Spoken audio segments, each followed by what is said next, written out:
Hey, what's up, you guys? Big Time Collector 01 here, back again with another action figure review. And today we'll be taking a look at the DC Multiverse McFarlane Collector Edition Connor Kent Superboy. I gotta be honest, I wasn't really excited for this figure. I actually don't really care about this character at all. To be honest, I'm not really used to him. But I'm actually very excited to open up this figure for many reasons, actually. So, yeah, let's get to it and crack him open. Before we take a look at the figure, let's take a closer look at his accessories. Comes with a trading card. Nice artwork on the front, same as the back of the box. Here's a little bio if you want to read it. Pause it right now. Comes with a basic DC Multiverse base without the silver DC logo, which is kind of a surprise. He also comes with the flight stand, which is also a really nice addition. Like how we got both of these stands. But he also comes with this ground pound base, which is really cool. It looks like stone. You can put it on the ground like so. And it has two pegs here for the figure to stand on, which is really cool. And I like the promo images that they used with it, because they like had him punching it like he was punching the ground. So this is really cool for figure photography. I'm really glad that they included this. Out of the package, he comes with two fists. You can always pop these out. And you can put in this pointing hand on the left side and then this right gripping hand. It's cool to have these options. I do like the pointing hand, but you know, the gripping hand with nothing to hold makes no sense. It would have been nice if he came with some flight hands, but again, interchangeable hands are appreciated. Out of the packaging, he comes with this head sculpt, which looks really nice. I do like it. He comes, you know, he's kind of smiling. He's got some blue highlights in the hair.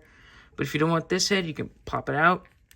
And then you can put in this more angry head where he's gritting his teeth, which is really cool. I do like it a lot. You know, it's the same heads. It's like the same head sculpt, just different expression. So I really like that. That's also really nice to have. And then he comes with a third head sculpt, which is really nice to see for a collector's edition. 3 interchangeable heads. I am not familiar with this head sculpt at all. I did a little bit of research, and I do know that this is more for the Platinum Edition, where he joins Lex Luthor, and he actually has like an L ripped into his like shirt, which is that is the Platinum Edition, where he has the L on the shirt, and I think his pants are a different blue. But again, having 3 head sculpts, that's amazing. I really do like that a lot. And having this head specifically for the Platinum Edition, I think is pretty interesting. I think that's pretty cool. So yeah, 3 heads, love it. It's great. And here's Connor Kent out of the packaging. And not to say this figure looks pretty cool. Again, I'm not the biggest fan of this version of Superboy, but I never really, I don't know, I don't really care for this version of Superboy, to be honest. I never grew up with him. I never saw the that Young Justice show, so I never really had much exposure to him, and I always hated his design for some reason. I know it's very simple, and I like simple designs like this, but for some reason I've always hated it. I don't know. Even today I don't even like it. I don't know why, but it looks good. I mean, the figure looks great, and I got the bundle for the collector's edition mainly because I'm a completionist for the collector's edition, and I do want to make a Teen Titans display, and he is a very important member of that team. But overall, it's a very simple looking figure. I think this is reuse of the Todd McFarlane body that they used for the Todd McFarlane figure. I'm not sure. I'd have to take a look at that figure again. But again, it's very simple. You get the black shirt, blue pants. I mean, there's not much more I can really say about this design. It's just so simple. I think that's why I don't like it. It's just so simple. Like, you could put, like, if this wasn't Superboy, like, just if this wasn't Connor Kent Superboy, he would just look so freaking generic. I think, I don't know. Now let's take a look at his articulation.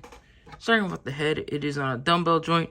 It can look, it doesn't really want to look up. It can look down a little bit. It can rotate and can barely tilt. Shoulders move up that much, they move down. They do rotate 360, and you got a lot of room for the rotator cuff, so you can get a lot of movement out of it. Bicep swivel, that's very well hidden. Double jointed elbows, and the wrists do hinge and rotate. Torso can crunch forward that much. It can crunch back that much. It can also tilt and rotate. legs can kick forward that much. They can kick back some. You do get some thigh rotation. Double jointed knees and ankles that move down, up. They do rotate and pivot and have toe articulation. Measuring Connor Kent out, he comes to around 7 1/4 inches tall. Here's Connor Kent.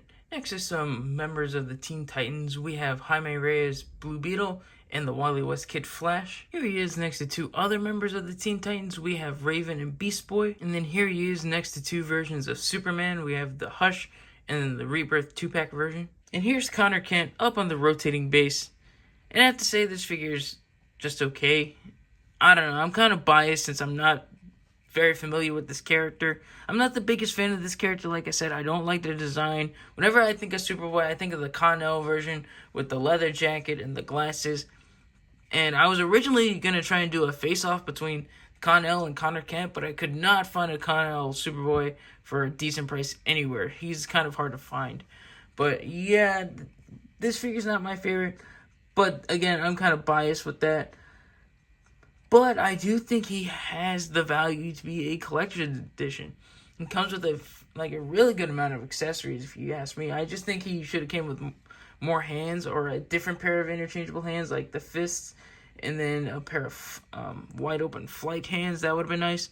But he comes with a lot. He comes with the regular base, he comes with the flight stand, he comes with 2 pairs of interchangeable hands, he comes with the rock ground pound base, and I really think that what makes this figure, worth the $30 price point of the collector's edition are the 3 interchangeable heads. That's awesome. We don't usually see 3 interchangeable heads with figures at all. Usually, especially with McFarlane, we usually just get the 1 interchangeable head. But we got, this head, the regular neutral head, and then the bald head, which is really cool. And I like how the bald head is more for the Platinum Edition, but they didn't lock it behind the Platinum Edition. And they added it in the regular edition so the Platinum Edition can have it. And it's great. It adds more to the value, and I absolutely like that. And I love how they did that. So I'm very happy that McFarlane finally made a collector's edition figure worth the price, if you know what I mean. It's really cool to see that. Again, I'm not the biggest fan of this figure or character, but if you do find him, I hope you guys find him and enjoy him, because I know he's a popular character in the DC realm. I hope you guys enjoyed this video. If you did, leave a like, comment down below, and subscribe. And I'll catch you guys in the next one. See ya.